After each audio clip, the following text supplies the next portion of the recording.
Okay, today we're going to talk about the way to kasher, basically all the basic items that you find in just about every kitchen. So to start with, there's three sort of restrictions that help us in deciding how and when we can kasher something. The first is that if there's some chance that if what you're doing to kasher will ruin what the person has, that piece of equipment, the thing in the house, you can't use that. And that's because the person doing the kashering might be afraid that he's going to do the job well because he might break it. And for that reason, Chazal say you're not allowed to kasher in ways that might even chance of breaking the thing. And a prime example of that is that we never kasher with an open flame or a torch because it's so strong that it could ruin what's being kashered. And therefore, we never use that method. That's a good example of that. And therefore, our typical way we kasher is with boiling water. Okay, so now our second restriction is that when we kasher with boiling water, we always have to make sure all the residue of chametz or isser that is there is gone before we start. So that because of that, if something has small nooks and crannies or deep scratches where food gets stuck in, then we can't kasher it. So for example, if you have a strainer, you can't kasher because that's these little holes in it, or some knives, that the way the blade is attached to the handle, there's a little crack between the blade and the handle where food can get stuck. So those kinds of things also cannot be kashered because the water will not be able, the residue of food will still be there. The last of the restrictions are that Hagala can only remove flavor from metal and stone and wood and all types of other natural materials, but it does not work for ceramic, china, brick, cement, and all other things that we collectively call cheres. So the Hagala can't work for those items at all. Ashkenazim have our minhag is that we don't kasher things made of glass. Also, we treat them like cheres. So that's for many materials. Those are like sort of older materials. And the contemporary Practicum speak about plastics and other synthetics. So Ramosha said that since the Torah and the Gemara don't say that we can do Hagala for them, so we have to assume that they cannot be kashered. And people who follow that shita wouldn't kasher formica counters or stone that's covered with a sealant, like a synthetic sealant, or things made of epoxy. That's one position. Franklin and Diane Weiss took the opposite approach, and they said is that the only thing that the Torah asked was cheres. That's the only thing that can be kashered. But other materials, including ones that are man-made, what we call man-made, the synthetic materials, they can be kashered. CRC and most of the other American Hashgachahs follow this latter opinion, and therefore we allow the kashering of those types of things. So this third rule, which is you have to know which materials can and cannot be kashered, is most relevant for most people in deciding their countertops, and we'll get to there when we'll get to there in a little bit. We'll talk about that, how it relates to different countertops. Now, another introductory thing is that boiling water is boiling very hot, and it could easily scald somebody and cause very serious damage to the person. So before, during, and after kashering, you have to do all kinds of things to make sure that everything is safe. The first is things shouldn't be quick and rushed. Think about what you're doing, take careful steps, and pay attention to what you're doing. Take off things that you're wearing that might get stuck or caught in something and sort of pull you in the wrong way, like jewelry, a tie, or anything loose, like you have roll up your sleeves, or close them well. If you have hair in a shaita or a shaita on, make sure it's tied back well, and all those kind of things that you don't by mistake get pulled or yanked in the wrong direction and by mistake hurt yourself. If they're little children, they should be out of the way at a safe distance in case, again, they shouldn't by mistake get near the water. You should wear gloves, like heat-proof gloves, like oven mitts or something, if possible, even waterproof ones. Make sure you're wearing good shoes or boots, and also keep a towel and a mop and towels nearby so that if water ends up on the floor, it's easy to clean it up before someone spills on it. Because those are some safety things that are worthwhile to keep in mind to make sure no one gets hurt. So now let's go through different parts of the kitchen. The easiest one is the silverware to prepare for kashering before we actually get there. So silverware has to be perfectly clean. For silverware, that means there's things like checking aside from checking every piece, of course, particularly look between the prongs of the forks. And then if you have any silverware that has like small holes, like a slotted spoon, make sure those you can't kasher those because again they have the small holes, or the knives I mentioned earlier. All these kind of things you take out, those can't be kashered, or make sure they're ready for kashering. And then of course as with most types of things we do Hagala, aside from being clean, it has to have not been used for 24 hours. Which pot are you going to use when you want to heat up boiling water for the Kashering? So the answer is you could use any pot as long as it's clean and has not been used for 24 hours. It makes a difference whether it's milchiks or fleishiks or chametzik or pesadik or treif, even for that matter.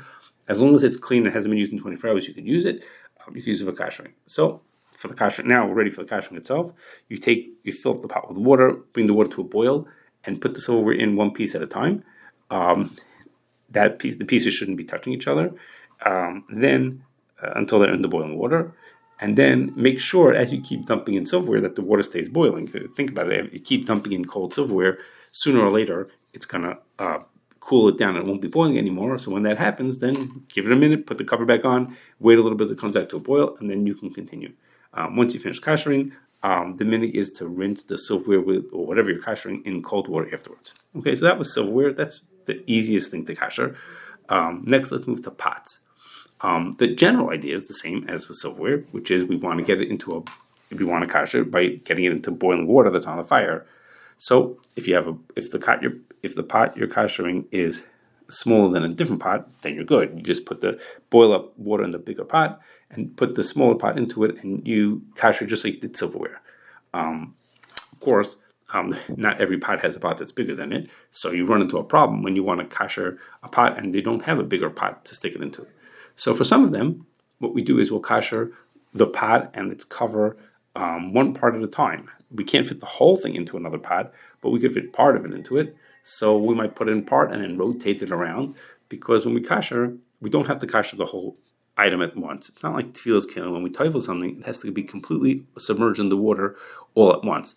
But for Hagol's Kalim, when we're kashering something, then it's okay to do part at a time, and sometimes that's good enough, and that can work. Just do the left side and then the right side, and that'll work. So, but other times that's not going to work. It's the biggest pot, and there's no way to get it, even part of it, into something else. So then what you got to do is like this: we take the pot we want to kasher, and we fill it up, 95% of the way with water, and bring it to a boil. At the same time, we take a saucepan and put that on a different fire, put a little water into it, and get that hot also. Get that to a boil also. When they're both boiling, you take the little pot and sort of quickly push it into the big pot, into the water. Not pour the water into it, just push the pot down into it. And what will cause it, the idea is you try and do it quick enough and forcefully enough that the water from the big pot will overflow and kasher the top and the rim and the edges of the very large pot. It works well. This works fine. The only thing is, as you could guess, it causes boiling water to spill over the place. So it's obviously potentially very dangerous. You have to do it very carefully. Of course, no kids in the area. Make sure you're wearing good boots and gloves, boots or shoes, or good shoes and gloves, and have water towels nearby to clean up the mess, to keep someone from hurting themselves afterwards. But it can work. Just have to do it carefully. Also, the boiling water that's overflowing will, in many cases, put out the fire on the stovetop. So then, of course, you're going to have to turn that off, just the gas off, once you finished. Okay, now let's move to countertops and sinks. Now, those we obviously can't stick into a pot of boiling water. That's it's not very realistic. So, we're going to find a different way to kasher it. But before, we have to do some things to get prepared, like we did with the pots and the silverware. And that is, one is we make sure it's made of a material that could have hagala. That wasn't such a question for pots. Pots tend to be made of things that can be kashered. But countertops, some can and some cannot be kashered. Some of the popular ones that can be kashered are corian, formica, granite, marble, quartz. Those are some of the more popular ones that can be kashered. Some of the ones that cannot be kashered are dectin, neolith, porcelain slabs, and tiles. And there's really dozens of types of countertops. I can't mention them all, but if you go to askcrc.org and you search there, type in the name of the brand or the style, the type, and it'll tell you which ones can or cannot be kashered. Okay, so now assuming it's made of material that cannot be kashered, then if you want to use it for, let's say, for Pesach or for year-round, for that matter, if you moved into a house that was not kosher, you're going to have to cover it. When you pick a cover, make sure you pick one that's strong, that can last for the whole week of Pesach, and it should be waterproof as well, so waters don't leak through. This is not a cleanliness issue, it's a kashrus issue if the water would leak through. And if it's not particularly strong, then you might want to get like a cutting board or some other hard surface to put on top of it, so that you'll have something to work on if the counter's not strong enough for that. Okay, now before we go on to what happens when we kasher, I will mention that there's some people have a minhag that they cover their counters for Pesach. Whether they kasher, some people do without kashering, some people do it even if they kasher, and they would use the same ideas for covering their counters. Now back to kashering our counters. Let's say it was a material that can be kashered. So the next step is, of course, make sure it hasn't been used in 24 hours. It's dry. It's clean, and it is perfectly dry. When we say clean in a countertop, or for that matter, anything, clean means there can't be anything on the surface. If it's just discolored, then that's okay. We have to make sure there's nothing on the surface of it. And you have to also pay attention to seams and cracks where food might get trapped in those kind of places. Okay, now in this case, as I said, we can't put the countertop into a pot of water. So what we're going to be doing is we're going to be pouring boiling water onto the countertop. So just like I mentioned with the pots, we're pouring boiling water. There's going to be hot water pouring every place. It's obviously something that could potentially hurt somebody.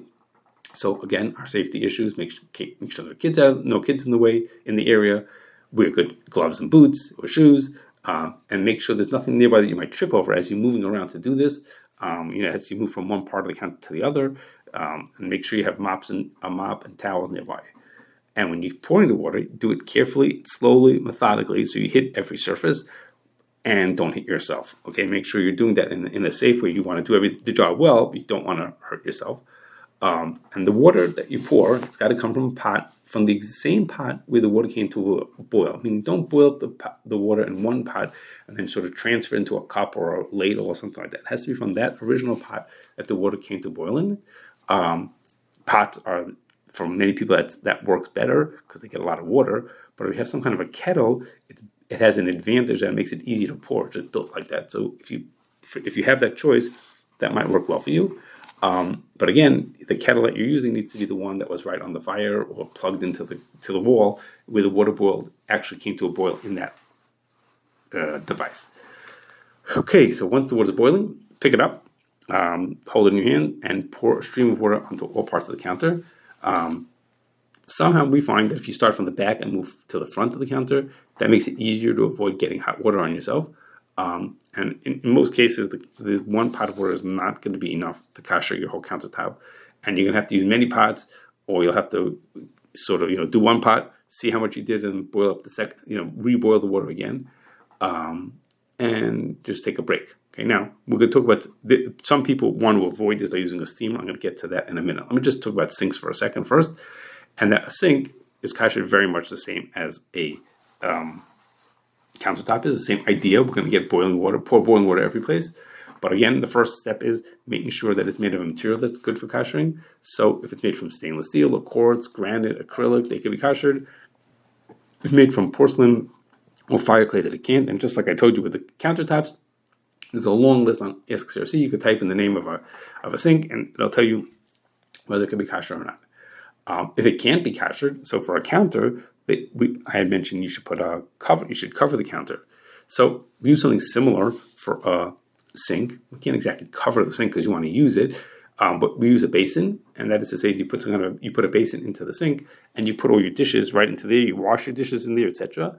And basically, so the things the dishes will never touch the walls of the sink, which were not kashered.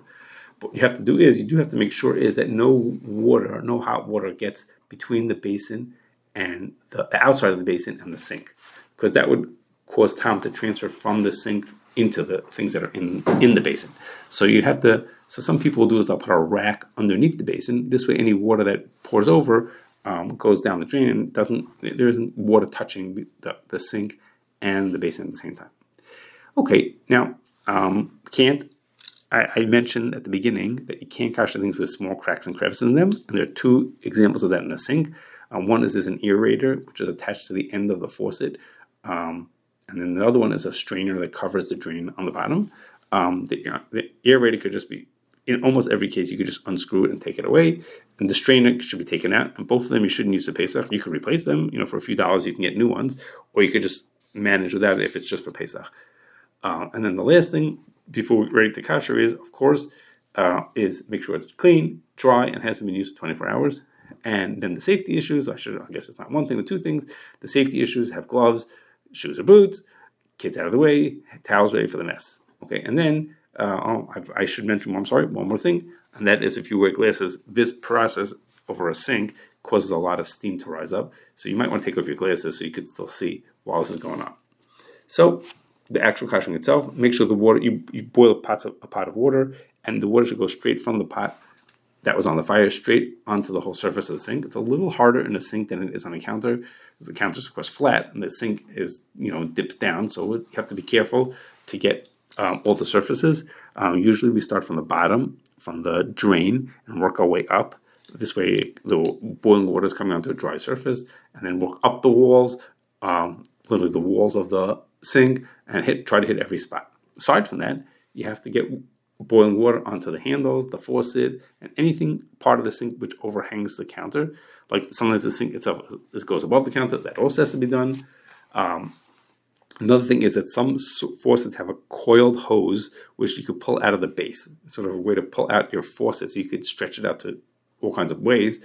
The ribbed part of that hose has cracks and crevices that food can get trapped in, so we don't kash those for Pesach, because again, food might be trapped in that would fall out into your food on Pesach. You could use the faucet, you just can't pull it out. So you just can't use the coiled out feature. And don't worry about if you don't pull it out, you're okay, because the water actually passes through a hose that's inside of the coils. It's not passing through the actual coils itself. Last, before I move away from sinks, is that some sinks have a garbage disposal in them, like a built-in garbage disposal, and that's fine. You don't have to do anything about that. Just leave it the way it is for Pesach. Now, for counters and sinks, both of them, I told you that you should kash them by pouring boiling water on them. A lot of people don't want the mess and the possible safety concerns of boiling water all over the place. So they want to instead use steamers. Okay, steamers are these devices. They sort of look like vacuum cleaners, but they're just reversed. And the vacuum cleaner sucks things in. The steamer pushes things out. It spits out hot water or steam to it. Now, we follow what Ramosha says, which is we don't do Hagala with steam. We can't kasher something with steam. The only way we can kasher with steam, as a rule, the only way we kasher with steam is if that steam condenses into water, and then the water hits the surface, and then the water is hot enough for Hagala. So we're kashering with water, not the steam. The steam is just a vehicle for getting hot water where we want it to be. So most steamers that we've tried could either do one thing. Either they make only steam, and it's so hot that it doesn't condense on the counter. So that's not good because it's just steam. Other ones actually spray water, but the water is not hot enough to be good for Hagala. So neither of those ways it works. The way, the only ones that are acceptable, the ones that do both, they cover the surface with water, and that water is at a boiling temperature. And that's the kinds of ones that we would tell people they could use for kashering. One of the ones that we use is called the Tornado VS4. It's an expensive machine. It costs like in the range of about $1,000. It takes maybe 10, 15 minutes for it to heat up. But once it does, it has a 2-tank system, which means that you can keep adding water to one part of it before it runs out. You don't have to wait for it to run out and then reheat all the way completely. You can keep adding water as it works. Before you start using the Tornado, before you start actually kashering with it, while the water's heating up, you have to make sure the surface is clean, the surface is dry, and has not been used for 24 hours before you get started. And once the dials are pointing into the green zone, which means it's ready, the first couple of seconds that come out of that nozzle will not be very hot. So you just pour them someplace else, into a cup, onto the floor, into another sink, someplace else, and then you hold it, 5-6 inches away from the counter, or the sink that you're working with, and slowly and carefully you spray a strip of steam and water onto the counter, and you go slowly up and down, from one area to the other, making sure you cover all areas, get covered with this boiling water. The counters are going to get wet, not anything nearly like what happens when you kash with boiling water, but there will be water around, so some people use a squeegee or a towel just to keep control of the water, but by no means is it at all as dirty and messy as pouring boiling water. Okay, now let's move to an oven and stovetop. So the easiest ovens for kashering are the ones that have self-clean. What do? Put on self-clean for the longest cycle that it'll handle, And once it's finished, your oven's kasher. Wonderful. If you leave the racks in the oven while you're doing that self-cleaning, they'll also get kasher. Not only that, to do this kashering, you don't have to clean it beforehand because the self-cleaning will do the cleaning. And you can even kasher it if it's been used within the past 24 hours. So it's a real easy kashering. Put it on to the highest, longest amount of time for the cycle, run the cycle, and everything's done. Now, that's for self-cleaning. There's a thing called steam cleaning or low temperature, like aqua lift cleanings. Those are not self-cleanings. They clean, but they are not at all kashering. And they by no means, those do not count as kashering. When I talk about self-cleaning, I meant the real, high temperature cycles, 800, 900, 1,000 degrees, really hot cycles. Now, okay, that's really nice if you have a self-clean oven. What happens if you don't have a self-clean oven? So then you're going to have to scrub it clean until it's really clean, which is not an easy job. That's a serious job, a difficult job. Don't use it for 24 hours, and then put it on to 550 for an hour. Even after that, there are some people who are not, even that doesn't satisfy them, so they will cover the racks with foil, and they won't let any food touch the walls and the floor of the oven after that. But the ikar then is we'd allow you kashering at 550 for an hour, but again, it has to be really well cleaned beforehand and not used for 24 hours. Now, some ovens have a warming drawer to them, either part of the oven or separate from it. And the way to kasher those is make sure it's clean. Of course, don't use it for 24 hours. And then you put in what's called a sterno. A sterno is like this can of chafing dish fuel. And you put the sterno in and let it burn through its full 2 hours or so of it takes to burn out, and that will kasher it. When you do this, make sure you get a sterno that's fueled with ethanol or methanol. Those are two better fuels. Those are solid, and not the ones that are fueled with diethylene glycol, which is a liquid. That's not the one you should use. You should use the ethanol or the methanol. And when you do it, make sure you leave the door open a drop so some air can get in. This way the sterno will stay lit the whole time. Okay, now that was for an oven. For a stovetop, the most common stovetops are the ones that have a metal grate on them, and there's a fire. You actually see a flame on them. And other ones, similar, they have electric coils instead of a flame. And then the last of the more common kinds is it has electric coils, but they're covered with glass, like a saran, a stovetop.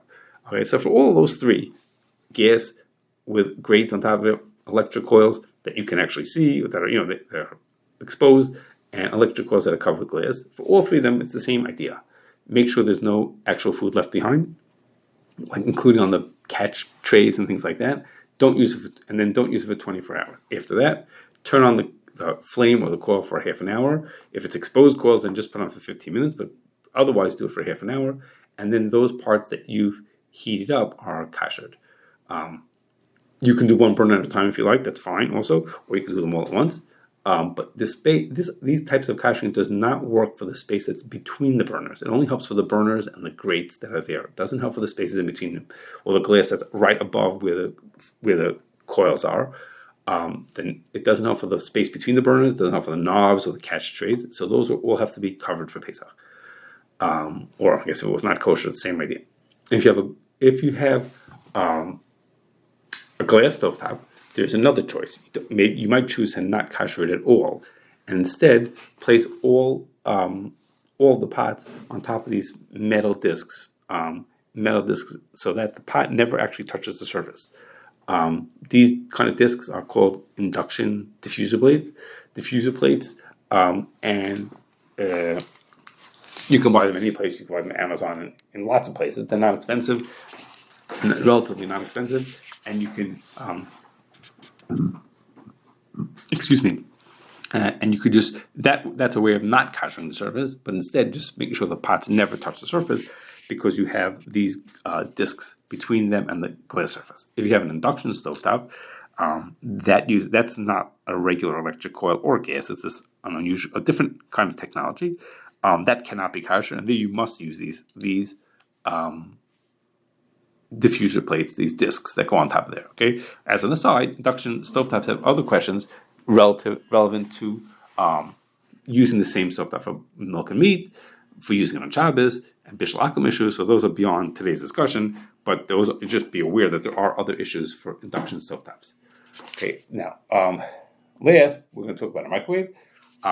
And for most people, kashering a microwave, the hardest part is actually getting it clean, because usually there's lots of food left behind. And when you do that, pay extra particular attention to the grates or the holes by the exhaust fan where food can get stuck there. Once you've gotten to take care of that and you haven't used it for 24 hours, then once you got to that point, that's the easy part, and you waited 24 hours, now the procedure itself is actually pretty easy. Take out the glass plate because we can't kasher glass, and then either get a new one or just use the microwave without the glass if it's for Pesach or for other long-term use. Put a bowl of water into the chamber, boil it for an extended amount of time, maybe like 10-15 minutes, until the whole chamber is filled with steam, and that will be a good kashering. In this case, since the blia happened through steam, we can kasher it with steam as well. For Pesach, it is commendable to cover the food in the microwave, even if you did this kind of kashering. So now, I've told you about all the main items that you have in just about every home kitchen. There's lots of other things that people kasher in their kitchens: a barbecue grill, a mixer, refrigerator, tablecloth, dishwasher, ice makers, urns, a million other things, and which I did not talk about. Again, I'm going to direct you to askcrc.org. You type in the name of things, type in barbecue grill, type in refrigerator, and it'll tell you what you have to do or what kind of kashering is possible or is necessary.